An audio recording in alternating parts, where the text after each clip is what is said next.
Acordo para que ocorra rescisão contratual? Não.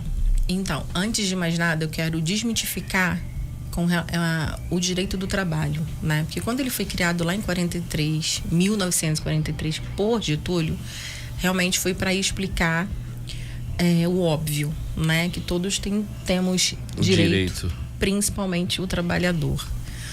Até porque a gente vive um país recentemente escravizado, então se hoje em dia a gente depara-se com muita coisa absurda, imagina em 1943. Com certeza. Então eu entendo que Getúlio trouxe pra gente um código de ética, digamos assim, do que a gente deve seguir. E hoje em dia, de 43 até 2024, a gente tem várias e várias leis que se sobrepõem à CLT, não tirando o poder dela, mas ela tem um poder óbvio muito grande.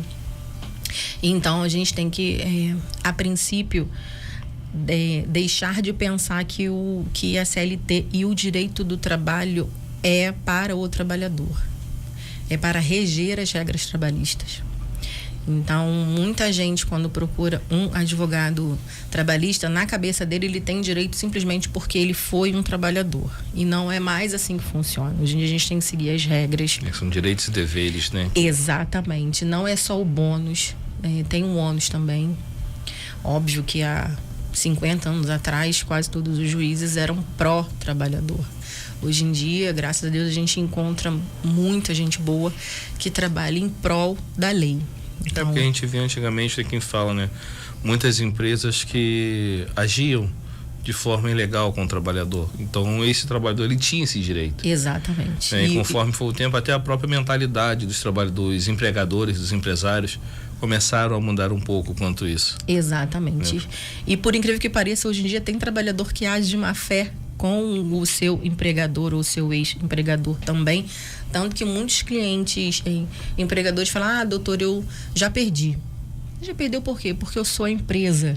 Porque a gente ainda pensa em... Continua aquela mesma mentalidade. Exatamente. Não é assim não. Vamos ver, né? Vamos ver. Tudo é questão de cenário. Conta o seu lado do cenário pra gente ver se encaixa com o lado do cenário dele.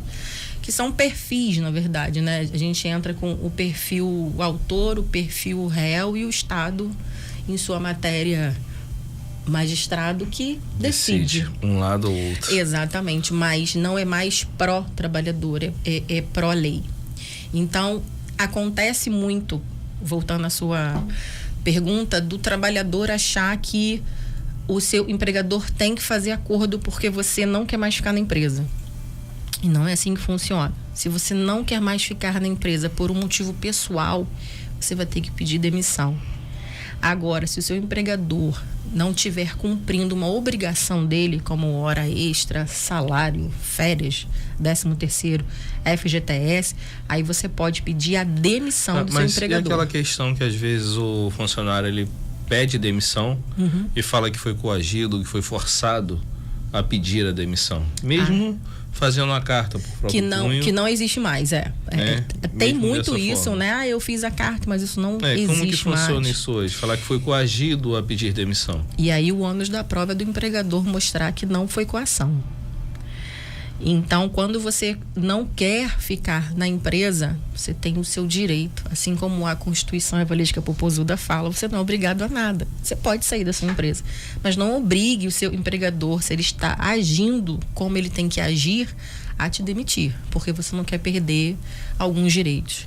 Mas tem a rescisão indireta também, que é a demissão do empregado, que é do empregador, perdão.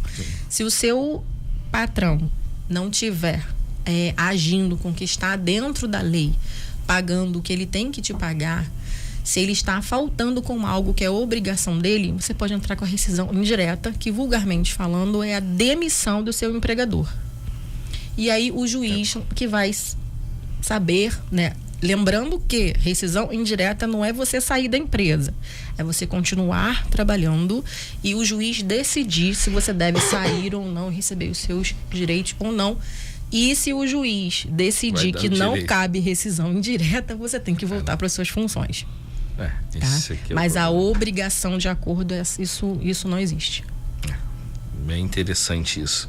que é uma coisa que eu não sabia. Acho que muita gente também que está nos ouvindo hoje também não sabe. Vamos lá, mais uma pergunta. Nesse sentido, o empregado é obrigado a aceitar o acordo de rescisão contratual proposto pelo empregador? Seria não nessa parte? Não, você não é obrigado. Agora, se houver a demissão, você não pode obrigar que ele te mantenha na empresa. E aí eu oriento você a procurar algum profissional para te ajudar. Tem que procurar sempre? Sempre. Um advogado? Sempre. Qual o Instagram? Keila Batista _ADV. Ela lembra, viu? Só o Johnny que tá aqui, ele nunca lembra nada, né, cara? Nem o telefone ele não lembra. Vamos aqui. A empresa pode pagar o valor por fora dos seus funcionários? Não. Eu sei que o valor por fora às vezes faz com que o empregado se sinta melhor, ou porque ele recebe um pouco mais, ou porque ele foge de encargos. A empresa também foge de pagar alguns encargos, mas a gente sempre tem que pensar que, enquanto trabalhador, a gente tem que pensar sempre na aposentadoria. Sim. Até quem pegou a sua carteira cheirinho de novo ou a digital tem que pensar na aposentadoria. Então, toda vez que você recebe o por fora, você automaticamente está deixando de contribuir para o INSS.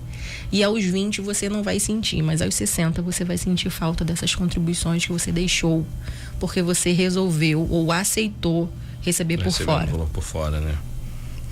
Então a pessoa já está tendo essa ciência, né, que não pode receber o valor por fora. Não pode receber nunca. Exemplo, a empresa teria um custo de quase R$2.000 assinando a carteira dele, vai querer pagar, vou te pagar, em vez de pagar um salário mínimo, vou te pagar R$1.500 e sem assinar a carteira. Exatamente, não pode. Isso aí é... Lembrando da multa, tá? Que hoje em dia as multas para quem faz esse tipo de pagamento, elas estão bem altas, tá? Em quase 10 vezes o valor do salário. E com isso já diz que não é vantajoso jamais o funcionário receber esse nada valor por fora. Nada por fora. É bom saber dessas coisas. Quais são os procedimentos recomendados para evitar processos trabalhistas contra o empregador? Compliance. Então. Tá. O que significa a palavra compliance? Compliance significa gestão de risco. Gestão de risco. Anotou aí, Flávio? Johnny não tá aqui, tu tem que anotar e passar para ele, tá? mas o Johnny tá escutando. Não, com certeza ele tá deitado, enroladinho naquela manta, entendeu? Mas ele tá escutando. A gestão de risco, Jurandir, ela é muito cultural. E eu não vou dizer que é uma coisa que está na nossa cultura enquanto brasileiro. Que a gente pensa na figura do advogado como o limpador de besteira. Mas a gente evita que a besteira seja feita. E nesse caso, o compliance ele é essencial. A gestão de risco, ela está... A palavra blindagem que muitos colegas usam, eu não uso porque nem o carro o mais blindado possível, dependendo da blindagem, ele afura, não é blindado. Né? Ela fura. Então você imagina quando você trata com pessoas. Então a gestão de risco, que é o compliance, é você evitar problemas, e problemas sérios às vezes, que fazem com que as empresas quebrem de verdade por soluções simples que ela poderia ter feito lá atrás. Exemplo, regimento interno. Eu falo para todos os meus clientes, regimento interno são as regras que regem a sua casa. Assim como você tem filho que fala, eu não quero que você chegue até às 11, eu quero que você chegue antes disso, depois das 11 você não chega. É a mesma coisa. Então, quando você trata com regimento interno, alguns empregadores têm medo. Não, mas eu não posso ditar regras. Pode.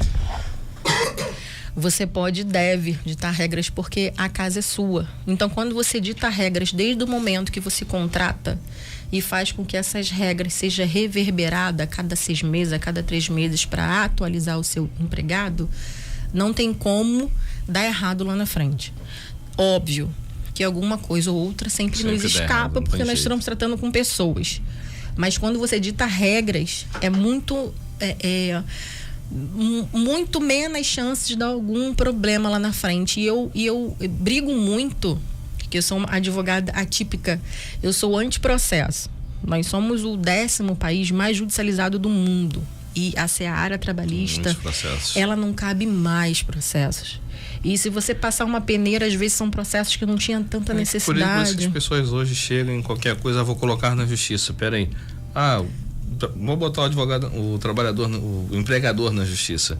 Vai para o Ministério do Trabalho, Ministério Público, denuncia a empresa. Aí são processos que demoram anos. Aí depois reclama. Por que o processo está demorando? Porque não, por conta disso. Não temos mais espaço.